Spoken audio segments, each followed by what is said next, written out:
President Vladimir Putin of Russia wants to expand Russia into Ukraine and has already deployed troops into Ukraine as of now.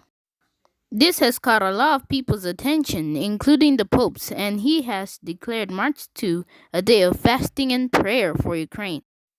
President Joe Biden also learned of the situation and announced he will be placing sanctions on Russia. Watch this video. Yesterday, Vladimir Putin recognized two regions of Ukraine as independent states. And he bizarrely asserted that these regions are no longer part of Ukraine and their sovereign territory. To put it simply, Russia just announced that it is carving out a big chunk of Ukraine. Last night, Putin authorized Russian forces to deploy into these regions.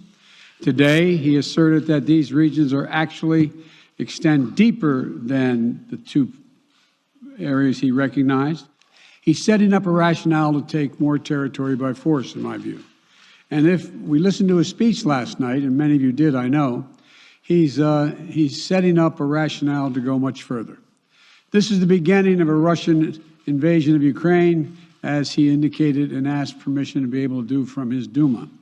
So let's begin to, I'm going to begin to impose sanctions in response far beyond the steps we and our allies and partners implemented in 2014. We're implementing full blocking sanctions on two large Russian financial institutions, VEB and their military bank.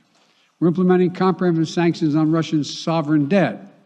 That means we've cut off Russia's government from Western financing. It can no longer raise money from the West and cannot trade in its new debt on our markets or European markets either. Starting tomorrow and continuing in the days ahead, we'll also impose sanctions on Russia's elites and their family members. They share in the corrupt gains of the Kremlin policies and should share in the pain as well.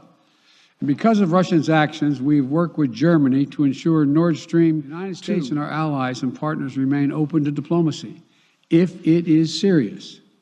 When all is said and done, we're going to judge Russia by its actions, not its words. And whatever Russia does next, we're ready to respond with unity, clarity, and conviction. As of the broadcast, news outlets have reported ongoing attacks in Kyiv, the capital of Ukraine, as well as some other Ukrainian cities. Ukraine has also cut ties with Russia in diplomatic relations. As of now, 57 civilians have died in this crisis. This is reminiscent of the Cold War, which divided the world into two parts, those who followed NATO and the others who followed the Warsaw Pact. But when the Iron Curtain fell and the Soviet Union collapsed, some of the countries that had been with USSR joined NATO.